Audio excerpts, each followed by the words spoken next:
Hey, hey, hey, bienvenidos todos a este tercer y por ahora último capítulo de la serie de entrevistas al doctor, amigo, socio, cofundador de Perípatos, el doctor Guillermo Garrido, neumonólogo, internista e intensivista, quien reside en la ciudad de Orlando, del estado de Florida, en los Estados Unidos. Si no lo han hecho todavía, los invito a escuchar las dos partes anteriores que publiqué los 2 días precedentes. Y también los invito a suscribirse al podcast. Sin más preámbulos, aquí ya los dejo con el resto de la entrevista que le hice el jueves 26 de marzo al doctor Guillermo Garrido, neumonólogo. Bien, he llegado a la pregunta que yo creo que es la que más deseaba hacerte. Sin embargo, yo estoy muy consciente de que es aún muy temprano en esta epidemia y que, bueno, este es un virus que se identificó cuando la epidemia comenzó, ¿no? Pero como pertenece a una familia de viruses que ya han producido epidemias en el continente asiático en el pasado, hace casi 20 años, tuvimos el SARS en 2003, hubo después una en el Medio Oriente, mucho más reciente, ya en esta década que acaba de pasar. Entonces me imagino que ahí por ese lado habrá la literatura ya tendrá la suficiente data para hacer los estudios, ¿no? La pregunta es, ¿existe ya alguna evidencia de que los enfermos de SARS-CoV-2 desarrollen inmunidad a la misma, a la contaminación por este virus? Yo he leído en alguna oportunidad, una o dos veces, pero no le han dado el seguimiento que yo necesito ver de algún paciente en Asia que aparentemente recayó, que volvió a presentar síntomas después de haber sido dado de alta, pero no sé hasta qué punto es cierto. Quizás fue un falso positivo, no sé. Pero recapitulo, ¿qué dice la literatura científica acerca de la posibilidad de inmunización a los coronavirus que producen SARS?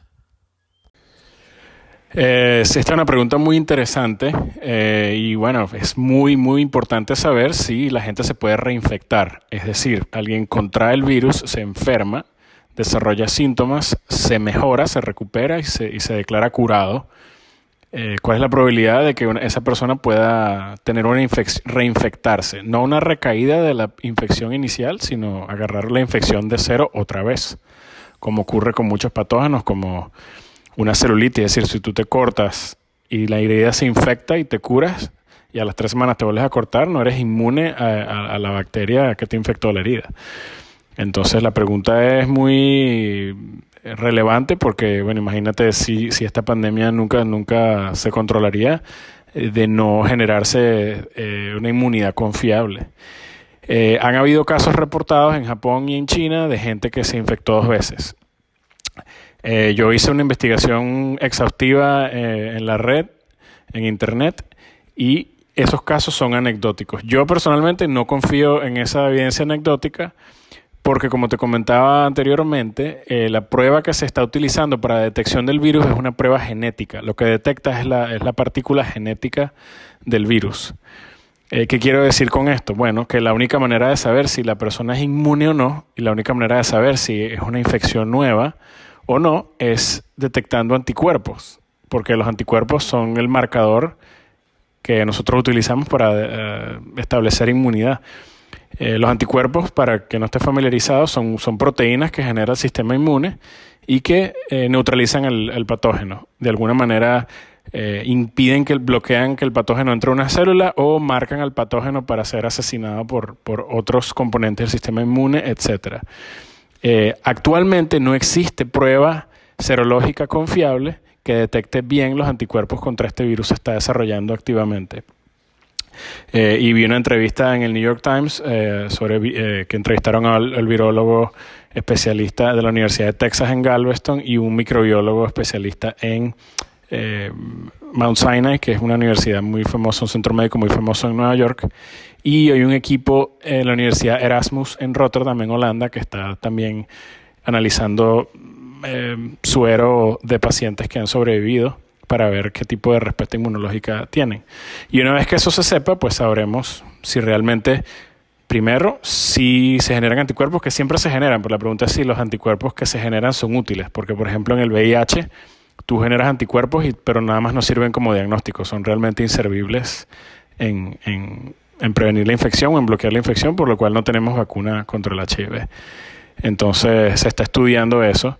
Ya la FDA está por aprobar, si es que no la aprobó ya, el uso de suero convaleciente para tratar infecciones agudas en pacientes con infección severa o en personal de la salud que haya sido expuesto y que se haya enfermado. Es decir, agarrar un suero de gente que se recuperó, que sobrevivió, y están usando ese suero como inmunidad pasiva. ¿Qué es inmunidad pasiva?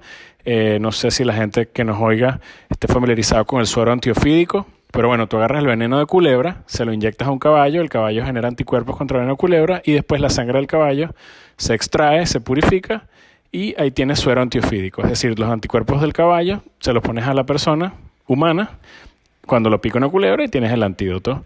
Y eso es una inmunidad pasiva. El cuerpo del paciente no está haciendo nada, no está generando anticuerpos, sino tú estás utilizando la antitoxina o el anticuerpo de manera pasiva.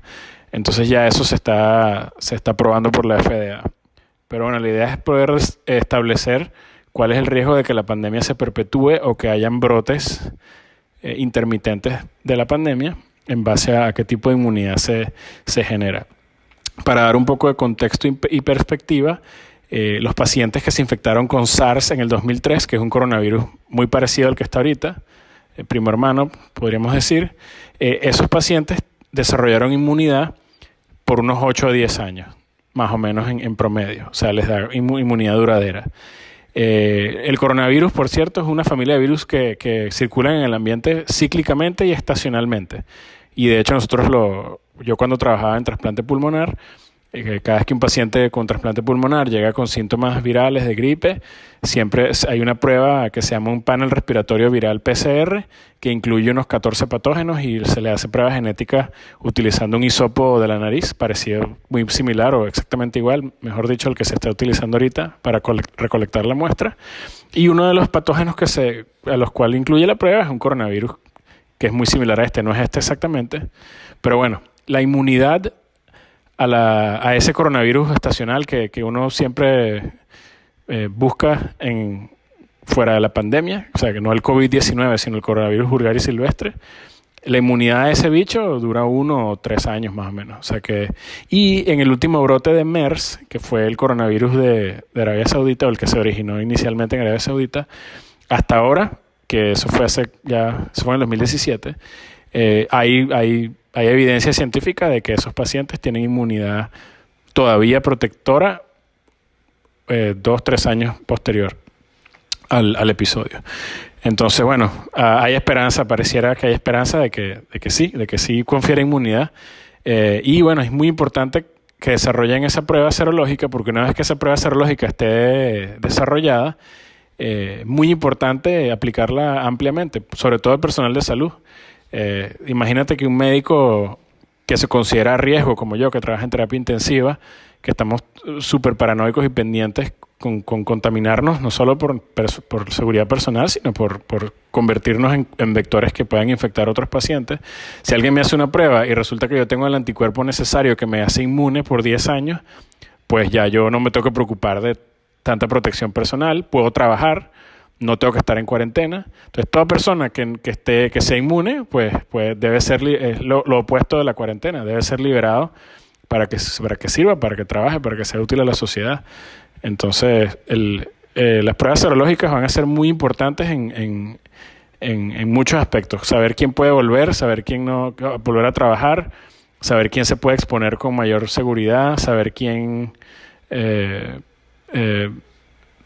está a riesgo, y al mismo tiempo entender desde el punto de vista de vacunación qué tipo de anticuerpo es necesario, qué tipo de anticuerpo la vacuna debe generar para saber que es una vacuna eficiente. Finalmente, para concluir, te traigo, Guillermo, la pregunta más, yo creo que más se pasea por muchas personas, no sé si por todas, pero sí es definitivamente la que más se debate en las redes, de este lado de la teoría de la conspiración para acá. O sea, no yéndonos a los que ya creen que esto fueron unos virus que se escaparon del laboratorio o una guerra virológica entre países o extraterrestres, ¿no? O sea, quedándonos de este lado de la racionalidad. Este ha sido uno de los debates más intensos y polémicos. y cuando yo me puse paranoico sobre la enfermedad a finales de enero, a principios de febrero realmente, y vi lo que estaba pasando, esta era una de las cosas que me preocupaba a mí, era no tanto la enfermedad, que pensé que no iba a ser tan grave, lo admito, sino la posible recesión económica que podía producir. Entonces esta pregunta está en el candelero. Pero para plantearla, porque son varias preguntas aquí aglomeradas, eh, inicio con este planteamiento como premisa, ¿no? El doctor Anthony Fauci, inmunólogo y director del Instituto Nacional de Alergias y Enfermedades Infecciosas de los Estados Unidos, además miembro principal de la Fuerza Especial de la Casa Blanca para el combate del COVID-19, lo oí decir esta semana en una rueda de prensa que es probable que la enfermedad tenga brotes cíclicos a partir de ahora y que sea común que cada tanto tiempo surjan nuevas epidemias. Algo así como lo que veo que pasa con la gripe, ¿no? Y esas cosas. Incluso con el dengue, incluso con el ébola. Yo estoy oyendo hablar del ébola desde que estaba en bachillerato en los 90. Entonces, a raíz de esta declaración, yo me pregunto, ¿se puede deducir de esto que la enfermedad, como quien dice, llegó para quedarse y que será una más de las enfermedades comunes a todo lo largo del mundo y que lamentablemente impactan más fuerte en los países pobres, subdesarrollados o carentes de sistemas de salud robustos? Al mismo tiempo, antes de que me respondas, he leído expertos reconocidos, no los cito ahorita, pero a quien me los quiera pedir se los puedo hacer llegar, los he puesto en mis redes, ¿no?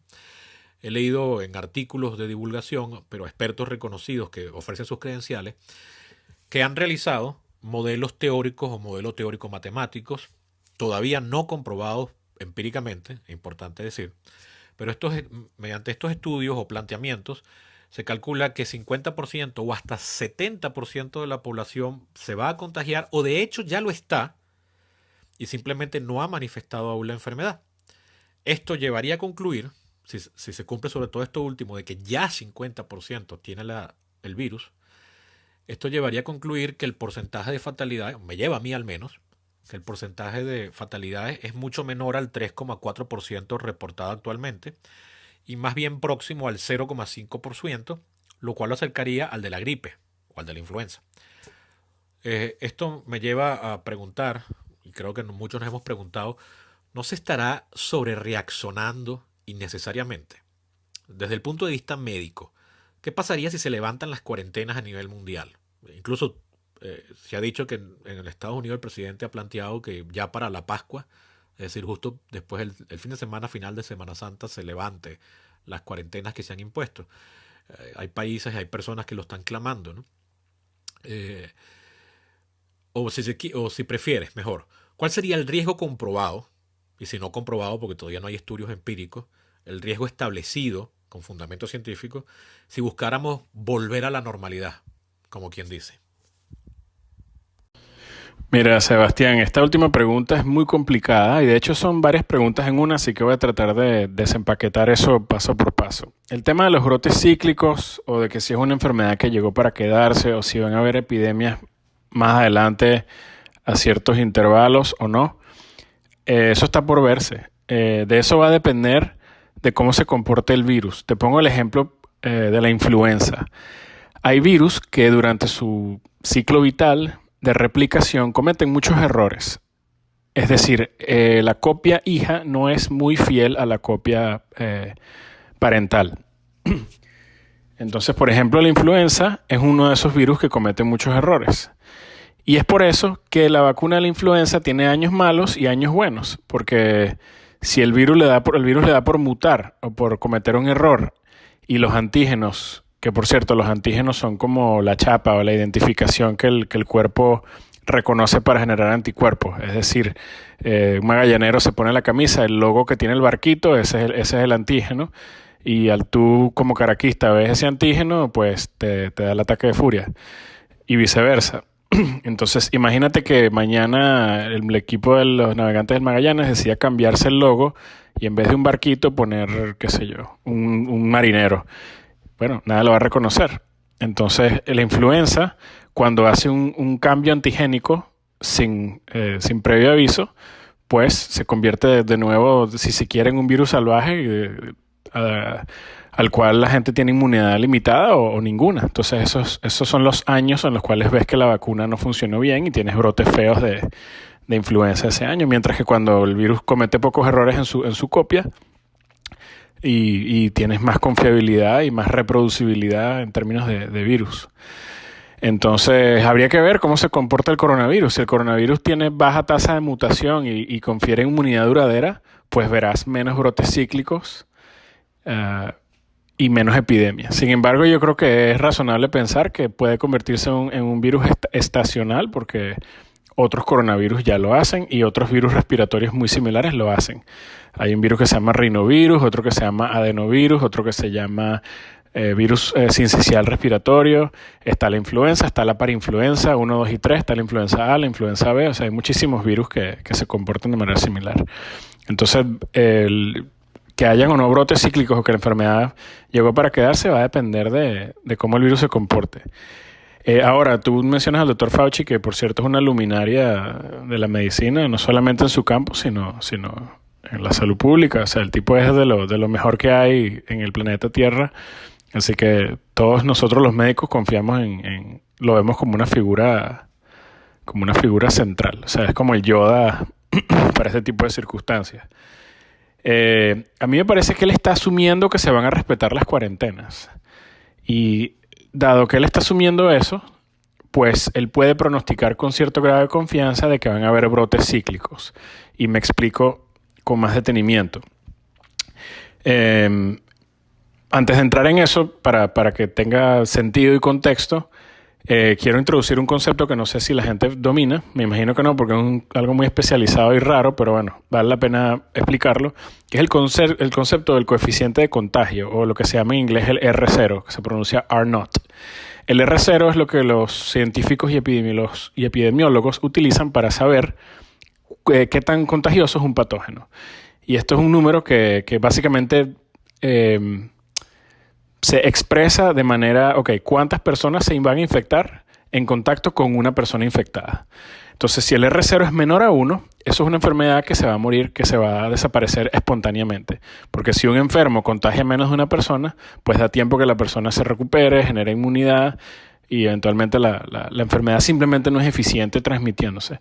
Cuando el coeficiente del R0 es 1, es una enfermedad que tiene muy poco potencial de epidemia, pero que puede generar endemias, es decir, la enfermedad se mantiene estable en el ambiente, pero no explota. Si el coeficiente es mayor a 1, el R0 es mayor a 1, pues es una enfermedad que tiene potencial epidémico porque infectas más gente infectas a una tasa más rápida de la que puedes curar o recuperar gente y tienes una explosión. Entonces, por poner un ejemplo, el sarampión tiene un R0 de 18, que yo no soy virólogo, ni microbiólogo, ni infectólogo, pero si ahorita me apuras te diría que es lo más contagioso que existe. No estoy claro, no estoy consciente de ninguna otra enfermedad que tenga un R0 tan alto. Y ese es el R0 base. ¿A qué me refiero con el R0 base? El R0 base es cómo se comporta el patógeno en un ambiente donde nadie está vacunado, donde no hay inmunidad en rebaño y donde todo el mundo es virgen. Es decir, ¿qué hace el patógeno a sus anchas, en su comportamiento natural total? Y está el R0 efectivo, que es cuando empiezas a modificar el ambiente con vacunas, con inmunidad en rebaño, con gente convaleciente, etcétera, etcétera. Entonces, el R0 de sarampión hoy en día no es 18, porque todo el mundo está vacunado, o la gran mayoría de la gente está vacunada, o estaba vacunado antes de que ocurrieran las epidemias por desuso de vacunas. Y es por eso que cuando alguien no está vacunado o el porcentaje de gente en la comunidad que no está inmune decae por debajo de cierto nivel, que se cree que puede ser 90, 85, 80%, y ya tienes un 20% de población susceptible, inmediatamente hay una epidemia de sarampión, porque es un virus extremadamente contagioso. Pero si tú pones a alguien infectado de sarampión en un hospital, donde el 99.9% de los médicos y el 99.9% de las enfermeras está vacunado o está inmunizado, pues el R0 de sarampión ahí va a ser cercano a 0, porque no hay huéspedes susceptibles. Entonces, ¿por qué me perdí tanto tiempo o invertí tanto tiempo en explicarles el R0? Porque dado que hay una comparación con la influenza y hay una narrativa que en mi opinión es muy tóxica y muy nociva de comparar este virus con la influenza y decir que es una influenza cualquiera, el R0 de la influenza hoy en día es 1.2 a 1.5. Y eso es tomando en cuenta que hay ciertas personas que tienen inmunidad y hay mucha gente que se vacuna y que la vacuna tiene cierto efecto variable y cierta efectividad que cambia año a año, pero la influenza no está en un ambiente totalmente salvaje, hay cierto nivel de inmunidad en la comunidad.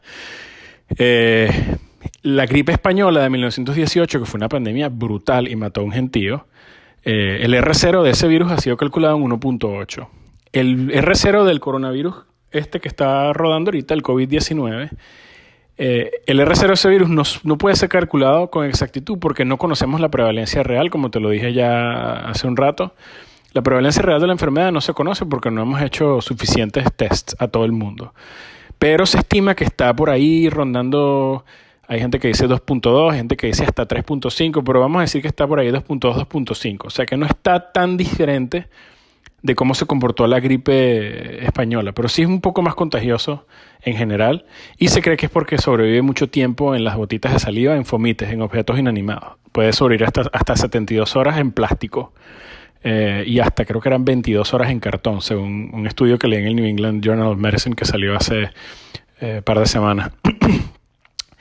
Entonces, y como tú lo dices en la pregunta, la tasa de mortalidad tampoco se puede calcular adecuadamente porque sin la prevalencia no se sabe. La mortalidad es una fórmula que se calcula el número de muertos arriba y el denominador es prevalencia.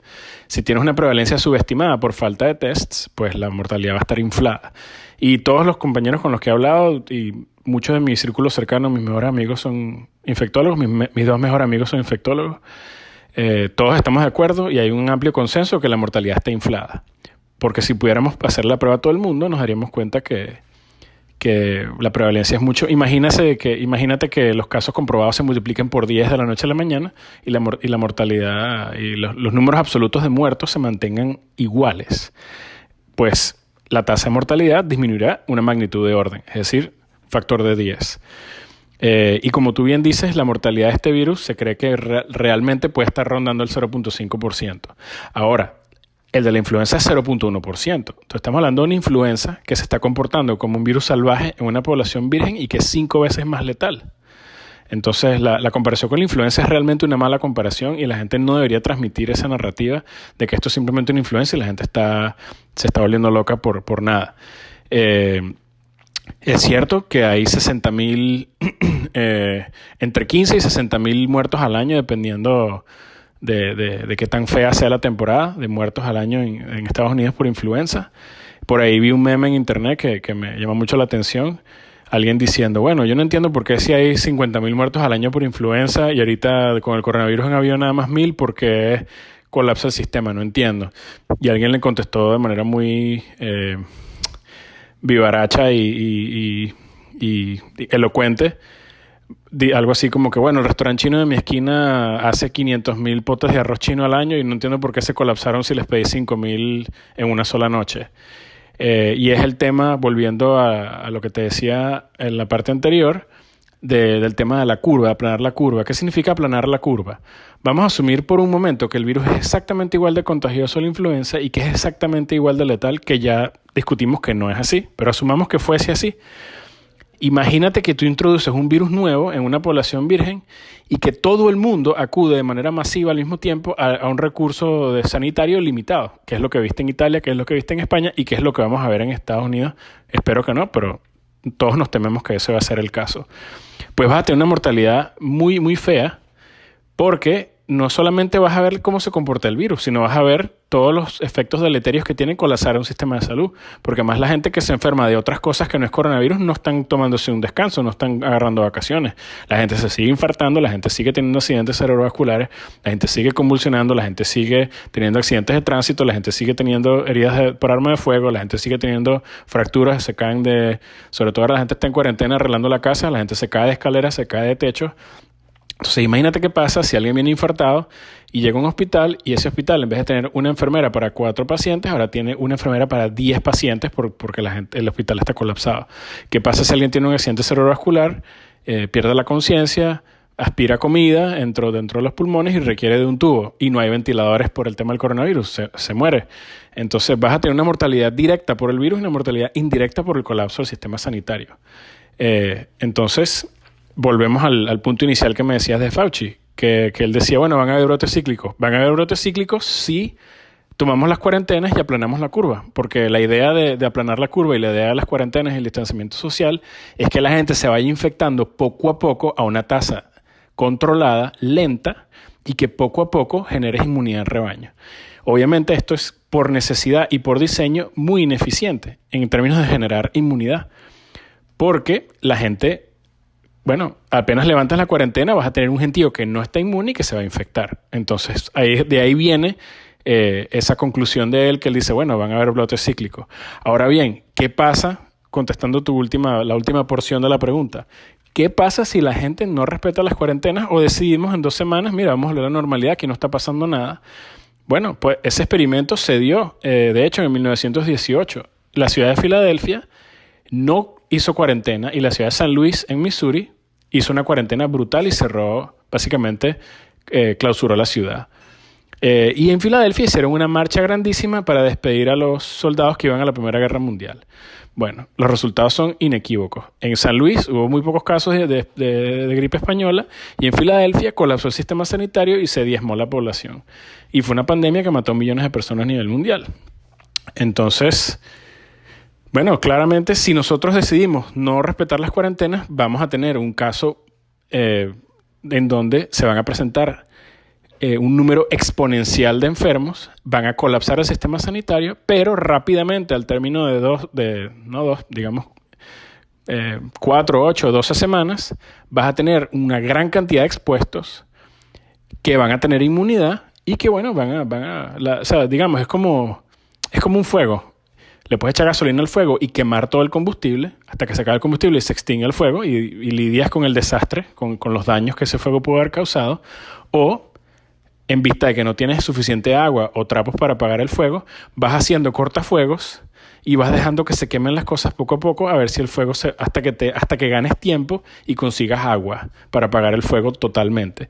Y en esta analogía, ¿cuál es el agua? Bueno, el agua puede ser una vacuna o un tratamiento efectivo o una manera eficiente e inteligente de exponer a la gente, ya sea utilizando cuarentenas controladas o como se quiera. Pero yo me hago eco de toda la evidencia científica diciendo que sí, hay que respetar las cuarentenas y es mejor hacer esto de manera controlada y de manera que vamos teniendo los casos poco a poco administrando el sistema de salud y que no se nos colapse el sistema de salud. Los reportes que salen de Italia y de España ahora son realmente aterradores y ya se está empezando a ver en Nueva York, que es el epicentro de los Estados Unidos. Dentro de los Estados Unidos es la ciudad con más casos. Ya en Nueva York hay hospitales que las morgues están abarrotadas, no caben ya más muertos en las morgues. Están de hecho habilitando estacionamientos o morgues para camas de pacientes, haciendo carpas y tienditas y cosas así para techos para que la gente pueda poner camas ahí. Se les están acabando los ventiladores para ventilar a la gente. O sea que yo pienso que lo más sensato es eso, es hacer una cuarentena controlada, que a pesar que va a tener un costo económico muy, muy doloroso, como ya se ha visto, bueno, nos va a permitir salvar muchas vidas y nos va a permitir a ganar tiempo. Eso es.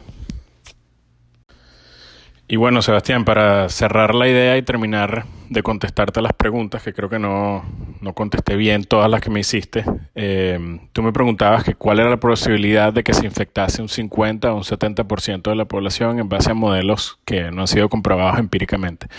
La respuesta es nadie lo sabe ahorita ni lo vamos a saber hasta que no hagamos pruebas masivas a la población general para conocer realmente la prevalencia de la enfermedad, y eso creo que ya lo he mencionado varias veces.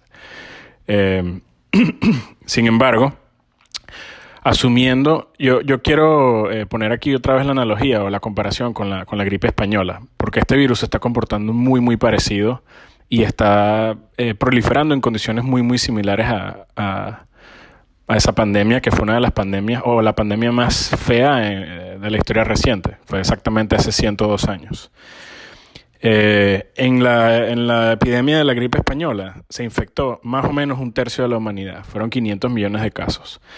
Obviamente nunca vamos a saber cuál fue el caso, la casuística real, porque en esa época no habían pruebas genéticas ni PCR y la serología, si existía, estaba en pañales. Esos son casos que presentaron, ¿no? Nunca vamos a saber cuántas personas estuvieron asintomáticas o con cuadros muy leves. Pero se sabe que al menos 500 millones de personas se infectaron y 50 millones se murieron. O sea, una mortalidad reportada del 10%. Si asumimos que este virus es realmente idéntico a la influenza, es decir, que sería el mejor escenario, que ya te he dicho, espero haber ya elaborado acerca de por qué ese no es el caso, y toda la evidencia apunta a que ese no es el caso. Pero asumiendo que fuese como la influenza, igual de contagioso, igual de mortal, es decir, una mortalidad del 0.1%. En Estados Unidos hay 330 millones de personas. Si se infecta solo el 40%, en vez de el 50, el 70, estamos hablando de 132 millones de infectados. Si resulta ser que el porcentaje de gente infectada que llega a terapia intensiva no era el 5%, sino el 0.5%. O sea, lo estoy reduciendo una magnitud de orden, 10 veces menos. Estamos hablando de 650,000 admisiones a terapias intensivas. Hoy en día, el número total de camas de terapia intensiva para adultos en todos los Estados Unidos es 69,000. Es decir, tendríamos 10 veces la capacidad de camas de terapia intensiva. El sistema en ese escenario colapsaría completamente y la gente moriría solo por el simple escaso de recursos, no los puedes atender como debes a todos a la vez. Y como te dije anteriormente, la mortalidad indirecta, es decir, de los casos no COVID, también va a aumentar por lo que ya mencionábamos antes. Y si asumimos que la mortalidad del virus no es 1%, ni 10, ni 5, sino 0,1%, como la influenza, estamos hablando de 132,000 muertos. Me puse a investigar en la CDC, 132,000 muertos es más del doble del peor año de influenza, que es 60,000 muertos. Y es 10 veces la mortalidad promedio de la influenza. El año más suave promedio son 12 a 20,000 muertos al año. Es 3 veces las muertes anuales por sobredosis de opiáceos, de narcóticos, que ya está considerado como una epidemia brutal. O sea, hay un nivel de alarma de la población altísimo. El año pasado, en el 2018, hubo 46,000 muertos por sobredosis. Es decir, estamos hablando de casi 3 veces la muerte de sobredosis y más de 3 veces la muerte por armas de fuego. El último año que se tiene estadísticas, la CDC dijo que murieron 39,000 personas en los Estados Unidos por heridas por arma de fuego.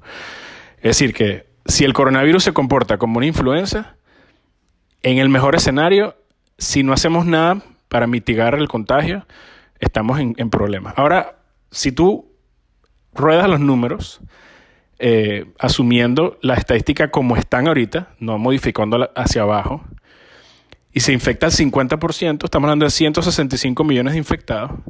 Si el 5% de esos termina en terapia intensiva, estamos hablando de 8.3 millones de admisiones a la terapia intensiva. Es decir, unas 50 veces la capacidad de camas de terapia intensiva. Y estamos hablando de 800,000 muertes en un año, solamente en los Estados Unidos. El Imperial College de Londres, el Colegio Imperial de Londres, está haciendo modelos de proyección y ellos calculan que su peor escenario se infectan 7,000 millones de personas en el mundo, es decir, casi el 90% de la población, y ellos calculan que la mortalidad a nivel mundial es más o menos 40 millones, si no hacemos nada, si no hacemos distanciamiento social. Y el modelo que ellos reportan es que si se hace un distanciamiento social agresivo y cuarentenas muy agresivas, se puede reducir la mortalidad en 95%. Es decir, de 40 millones de muertos, tendríamos 38.5 millones menos muertos. O sea, solamente 1.5 millones.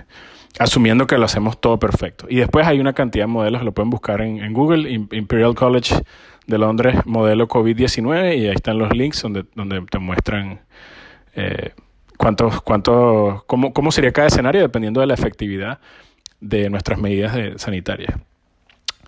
Entonces, bueno, yo pienso que no estamos sobrereaccionando. La respuesta a tu pregunta es no estamos sobrereaccionando. ¿Por qué? Porque las medidas de distanciamiento social, las cuarentenas, los lockdowns, como se conocen en el mundo anglosajón, para que funcionen tienen que ocurrir, como ya mencioné antes, si el periodo de incubación del virus es 14 días y tienes un periodo de 5 a 10 días de síntomas muy leves, pues tienes un periodo de entre 14 y 24 días donde la gente te contagia y tú no te enteras que te contagia. Entonces, por necesidad y por diseño, esas medidas draconianas tienen que ocurrir entre 14 y 24 días antes de que haya el brote. Entonces la percepción de la gente va a ser, están sobrereaccionando. Yo me siento bien, nadie está alrededor mío enfermo, nadie se ha muerto, todo el mundo se siente chévere, y porque rayos yo tengo que no ir al trabajo y arruinarme económicamente si no está pasando nada. es que precisamente para que las medidas sean efectivas tienen que ocurrir en el momento en el cual todavía no ha ocurrido una transmisión asintomática masiva dentro de la población. Porque si se te infecta la población, va a pasar lo que pasó en Italia, donde la gente se infectó, nadie se dio cuenta, y al cabo de 2, 3, 4 semanas te explotan todos los casos encima y ya ahí es muy tarde. Una vez que haces las cuarentenas en esa fase, ya es demasiado tarde, porque ya, ya tienes el virus incubando y rodando por todas partes. Entonces, no creo, yo creo que por lo menos con la data que tenemos ahorita, no es una sobrereacción y los ciudades, países, estados, etcétera, que todavía no han visto una explosión de casos, tienen que hacer distanciamiento social agresivo y cuarentenas agresivas para que no haya una transmisión comunitaria brutal, que después va eh, irremediablemente resultar en, en un brote muy, muy grande que va a colapsar el sistema de salud.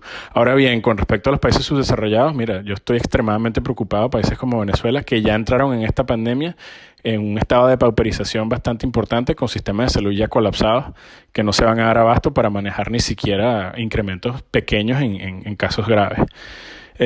Mi única esperanza para los países subdesarrollados es el clima. Hay varios reportes que indican que el virus no se transmite bien en condiciones húmedas y calientes, pero eso no ha sido comprobado y de hecho la Organización Mundial de la Salud les dijo a los africanos, a los países africanos oficialmente, prepárense porque sí les va a llegar. Pero no he confirmado evidencias claras científicas de cuál es el riesgo, qué tanto se mitiga el riesgo de transmisión en climas cálidos. Pero eso es lo que hay, así que esperemos que el clima ayude y la transmisión sea mucho menor en países calientes, pero del resto, si no es por eso, solamente queda ser agresivo con las medidas de salud pública. Bueno, eso ha sido todo. Hemos llegado al final de este capítulo y de la miniserie de 3 capítulos sobre el COVID-19 junto al doctor Guillermo Garrido, médico venezolano en la ciudad de Orlando del estado de Florida en los Estados Unidos, mi socio desde hace más de 2 años en la creación del proyecto Perípatos cuando comenzamos en YouTube. Quiero públicamente darle las gracias a Guillermo, bueno, primero que nada por su amistad, por su confianza, por haber fundado junto conmigo este proyecto.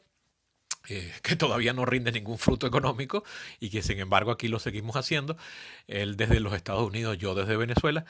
Y bueno, también gracias por el tiempo que nos dedicó, por las investigaciones que hizo. Después de que yo le mandé las preguntas por escrito, él se puso a investigar, a leer en journals, en revistas, buscó los datos en las bases de datos a los que los médicos tienen acceso. Y bueno, es muy serio con su forma de divulgar la información. Así que bueno, muchas gracias Guillermo, de parte mía y de todos los que te hemos estado oyendo. A mí me pueden seguir por Twitter, por la cuenta @eco23, @SO23, Sebastián Cova.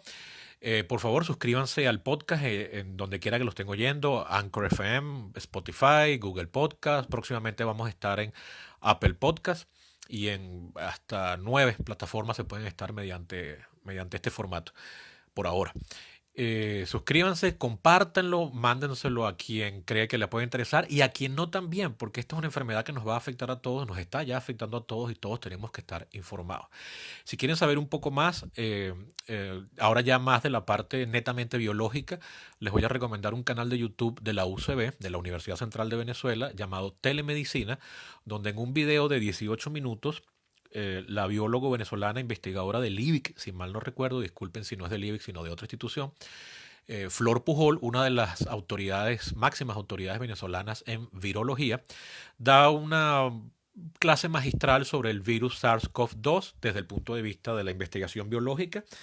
De hecho, creo que sería el principal defecto de ese video, que es la típica, para los que no lo saben, yo estudié biología durante 4 años en la Universidad Central de Venezuela en los años 90, no me gradué de biólogo al final, yo lo que soy es politólogo y pichón de cineasta, pero bueno, los 4 años en biología dejaron sus secuelas en mí y bueno, una de las cosas que recuerdo de la biología es que, de la ciencia en general, no solo de la biología, ni de la biología en Venezuela ni nada, es que a veces se dan charlas y se habla pensando que toda tu audiencia son colegas tuyos. Y entonces, bueno, como estás acostumbrado a escribir papers para revistas arbitradas, pues a veces se le olvida que cuando hacen estas apariciones públicas son para el gran público, valga la redundancia. Y entonces el video tiene mucha jerga científica que quien no tenga formación en biología o en infectología pues se va a perder. Pero aún así, el video es recomendable, van a aprender algo viéndolo, así que se los recomiendo. Flor Pujol en Telemedicina UCB, hablando del SARS-CoV-2. De resto, bueno, me despido, no sin antes recordarle que por favor se suscriban y compartan el canal. Y una última cosa, y me disculpan lo crematístico de este comentario, pero es necesario. Y la aclaración técnica además. Yo estoy en Venezuela, Guillermo está en Estados Unidos, por eso es que el audio no era fluido, no era una conversación ni por Zoom, ni por Skype, ni por teléfono. Yo tengo problemas de internet, yo no tengo internet en mi casa desde agosto de 2018, es decir que para el momento en que estoy grabando este audio ya han pasado 19 meses. Y si además me pongo a editar los audios para que todo suene igual y bello, el archivo termina pesando mucho más en megas. Y como yo no tengo internet y no tengo para el plan de datos del celular, de internet celular, me tengo que ir unos 300 metros de distancia de mi casa a la casa de un amigo que me dio la clave de su wifi. Muchas gracias, Rafael, por ese favor. Y desde allá es que lo subo. ¿Ok? Entonces, bueno, ese impedimento tiene su costo, así que les quiero dejar saber que este espacio está abierto a la publicidad. Si usted tiene por ejemplo, una empresa de branding allá en Buenos Aires, o tiene un estudio de animación en las afueras de Valencia, España, o tiene cualquier otro negocio, una cadena de restaurantes por toda América Latina, o tiene una nueva empresa que fundó en Panamá, un taller o lo que sea, o tiene un gran trabajo en Gran Bretaña, pues quieren hacer publicidad, hablen conmigo y Perípatos puede ser su espacio y todos ganamos. Muchas gracias y hasta la próxima.